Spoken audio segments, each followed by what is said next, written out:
സംസ്ഥാനം വീണ്ടും ഒരു പ്രളയം നേരിടുമ്പോൾ ദുരിതബാധിതരെ സഹായിക്കാനായി ക്രൈസ്തവ സഭയുടെ നേതൃത്വത്തിൽ നൂറുകണക്കിന് സന്നദ്ധ പ്രവർത്തകരും സ്ഥാപനങ്ങളുമാണ് സഹായവുമായി രംഗത്ത് വന്നിരിക്കുന്നത്. സഭയുടെ സോഷ്യൽ സർവീസ് ഫോറത്തിന്റെ നേതൃത്വത്തിൽ 32ഓളം രൂപതകളിൽ നിന്നുള്ള സന്നദ്ധ സംഘടനകളും സ്ഥാപനങ്ങളും പ്രവർത്തകരുമാണ് ഇപ്പോൾ സേവന രംഗത്തുള്ളത്.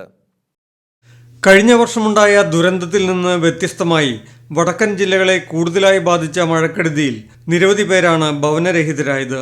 ഉരുൾപൊട്ടലും പ്രളയവും മൂലം വീടുപേക്ഷിക്കേണ്ടി വന്നവർക്കായി വിവിധ ജില്ലകളിലെ ക്രൈസ്തവ സ്ഥാപനങ്ങൾ ക്യാമ്പുകൾ ഒരുക്കി നൽകിയിരിക്കുകയാണ്. വയനാട്ടിലെ ഗുരുതരമായ സാഹചര്യം പരിഗണിച്ച് ആലപ്പുഴയിൽ നിന്ന് മത്സ്യത്തൊഴിലാളികളും വിദഗ്ധരുമായ ഒരു സംഘത്തെയാണ് സന്നദ്ധ സംഘടനകളുടെ നേതൃത്വത്തിൽ അയച്ചിരിക്കുന്നത്. രക്ഷാപ്രവർത്തനങ്ങളിൽ നിരവധി സംഘടനാ പ്രവർത്തകരും രംഗത്തുണ്ട്.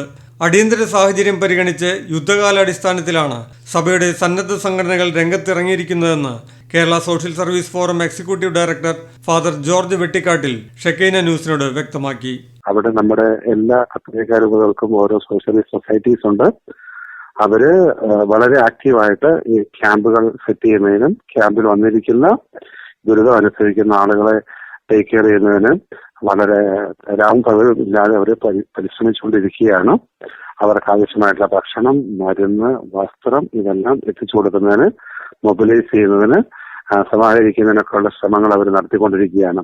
തലശ്ശേരി രൂപതയുടെ TSS, കണ്ണൂർ രൂപതയുടെ കൈറോസ്, കോഴിക്കോട് രൂപതയുടെ ജീവന, മാനന്തവാടി രൂപതയുടെ WSS, ബത്തേരി രൂപതയുടെ ഷയസ്, ഇടുക്കി രൂപതയുടെ HDS, പാലക്കാട് രൂപതയുടെ പീപ്പിൾ സർവീസ് സൊസൈറ്റി, അതുപോലെ തന്നെ കോട്ടപ്പുറം രൂപതയുടെ കിഡ്സ്, വരാപ്പുഴ രൂപതയുടെ ESS, എറണാകുളം രൂപതയുടെ സഹൃദയ, ഇവരെല്ലാവരും വളരെ ആക്റ്റീവായിട്ട് ക്യാമ്പുകൾ നോക്കി നടത്തുകയും ക്യാമ്പിലെ ദുരിതം അനുഭവിക്കുന്നവരുടെ എല്ലാ സഹായങ്ങളും എത്തിച്ചു കൊടുക്കാനുള്ള ശ്രമങ്ങളാണ് ഇപ്പോൾ ഈ അടിയന്തര ഘട്ടത്തിലായിട്ട് അവർ ചെയ്തുകൊണ്ടിരിക്കുന്നത്. അതാണ് ആലപ്പുഴയിൽ നിന്ന് അവിടുത്തെ ADSന്റെ ഡയറക്ടർ സേവനത്തിന്റെ നേതൃത്വത്തിൽ ഒരു സംഘം വോളണ്ടിയേഴ്സ് വയനാട്ടിലോട്ട് പോയിട്ടുണ്ട്. അവിടെ ആവശ്യമായിട്ടുള്ള ഈ റെസ്ക്യൂ ഓപ്പറേഷൻസിലൊക്കെ സഹകരിക്കാൻ വേണ്ടിയിട്ട് മത്സ്യത്തൊഴിലാളികളായിട്ടുള്ള സഹോദരന്മാര് അവര് എല്ലാ രീതിയിലും എക്സ്പേർട്സ് ആണ്.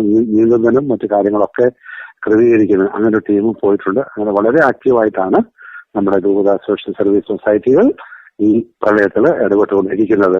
കഴിഞ്ഞ വർഷത്തെ പ്രളയകാലത്ത് സഭയുടെ 4094 സ്ഥാപനങ്ങളിലാണ് ദുരിതാശ്വാസ ക്യാമ്പുകൾക്കായി തുറന്നു നൽകിയത്. ക്യാമ്പുകളിൽ കഴിഞ്ഞിരുന്ന 10 ലക്ഷത്തിലേറെ വരുന്ന ദുരിതബാധിതർക്കായി 16 കോടിയിലേറെ രൂപയുടെ ദുരിതാശ്വാസ പ്രവർത്തനങ്ങളും സഭയുടെ നേതൃത്വത്തിൽ നടന്നിരുന്നു. ഭക്ഷ്യവസ്തുക്കൾ, വസ്ത്രങ്ങൾ, ഗൃഹോപകരണങ്ങൾ, അവശ്യ സാധനങ്ങൾ എന്നിവയുൾപ്പെടുത്തിയ കിറ്റുകൾക്കായി 82 കോടിയിലേറെ രൂപയും ചെലവഴിച്ചിരുന്നു. 3.5 ലക്ഷം കുടുംബങ്ങൾക്കാണ് ഇതിന്റെ പ്രയോജനം ലഭിച്ചത്. സമാനമായ രീതിയിൽ ഇത്തവണയും സഭയുടെ സന്നദ്ധ സംഘടനകളുടെ നേതൃത്വത്തിൽ ഒട്ടേറെ പ്രവർത്തനങ്ങളാണ് ഇപ്പോൾ നടക്കുന്നത്. Shekinah news bureau, Thiruvananthapuram. Shekinah ടെലിവിഷന്റെ വാർത്തകളും പ്രോഗ്രാമുകളും യൂട്യൂബിൽ കാണുന്നതിനായി ഈ ചാനൽ സബ്സ്ക്രൈബ് ചെയ്യുക. നിങ്ങളുടെ മൊബൈലിൽ തത്സമയം നോട്ടിഫിക്കേഷൻ ലഭിക്കുന്നതിന് ബെൽ ബട്ടണിൽ വിരലമർത്തുക.